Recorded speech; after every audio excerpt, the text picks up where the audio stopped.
कई बार क्या होता है कि हम बिगिनर रहते हैं तो हम अच्छे से मशीन को जो है वो चला नहीं सकते। कभी कभी स्पीड में चल जाता है, कभी कभी स्लो चलता है। तो इस वजह से हमारा जो शटल टाइमिंग है वो मिस होने के बहुत ही ज्यादा चांसेस रहते हैं। वो हर बार शटल टाइमिंग में ही गड़बड़ होती है तो वो उसी में प्रॉब्लम होगी, ऐसा बिल्कुल भी नहीं है।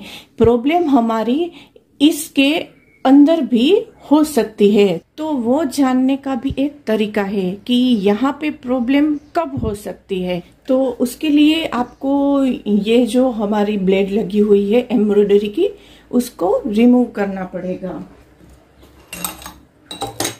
ये हमारा जो व्हील हम चलाते हैं तो ये हमारा शटल व्हील हमारा यहाँ पे घूमेगा तो ये शटल भी उसके साथ ही घूमेगा। व्हील नहीं घूमेगा तो शटल नहीं घूमेगा है।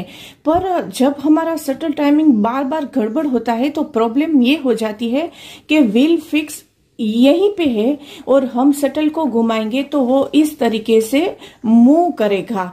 तो वही एक प्रॉब्लम है जिसकी वजह से हमारा शटल टाइमिंग है वो गड़बड़ होता है। तो मैं आपको ये जूम करके दिखाती हूँ।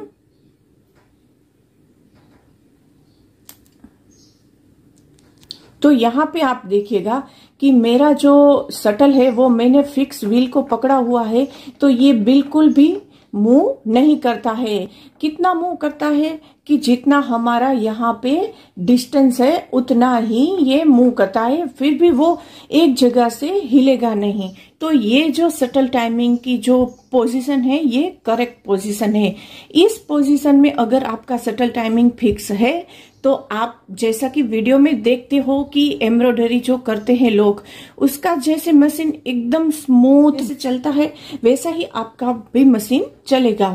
पर हम जब एम्ब्रॉयडरी करते हैं, बिगिनर रहते हैं, तब हमें मशीन के ऊपर कंट्रोल नहीं होने की वजह से क्या होता है कि हमारा ये जो है वो लूज हो जाता है, जिसको हम बोलते हैं कि उसमें चाल आ जाती है। जब इसमें चाल आ जाएगी तब आपका शटल टाइमिंग है वो बार बार खराब होगा। तो इसका एक सही करने का तरीका है वो इस तरीके से है। तो हमें अपना मशीन है वो बाहर निकालना पड़ेगा। मशीन निकालते वक्त आप जरूर देख लीजिए कि आपका ये जो मोटर है वो ऑन ना हो और उसका हो सके तो प्लग भी निकाल देना। यहाँ पर ये 2 स्क्रू है, ये मैं आपको जूम करके दिखाती हूँ। तो यहाँ पर ये जो 2 स्क्रू है उसको हमें टाइट कर देना है। तो आपका ये जो शटल बार बार मिस होने का जो प्रॉब्लम है वो सॉल्व हो जाएगा।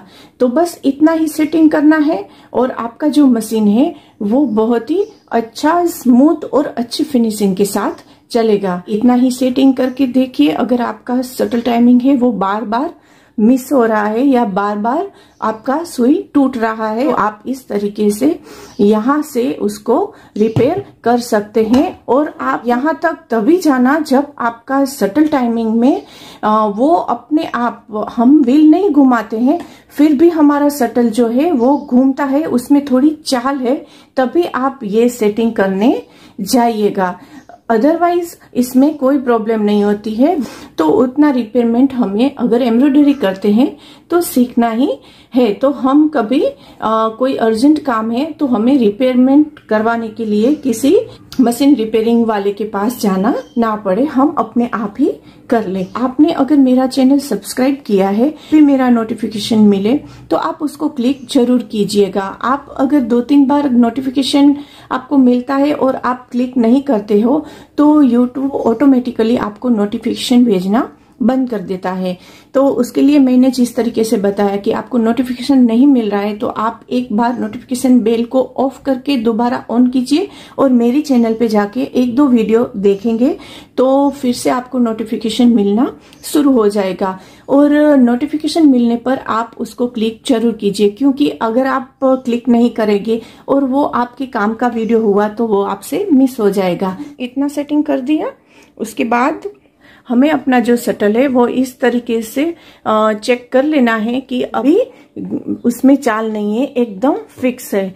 तो इस तरीके से हमें इसको रिपेयर करना है और अब हम इसको फिक्स कर देते हैं।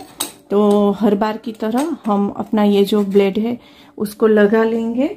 और हम जब भी ऐसा प्रॉब्लम हमें बार बार हो रहा है तो जब हम नीचे ठीक कर ले उसके बाद हमें शटल टाइमिंग एक बार फिर से सेट करना होगा अगर हमारा स्टिच ठीक नहीं आ रहा है तो।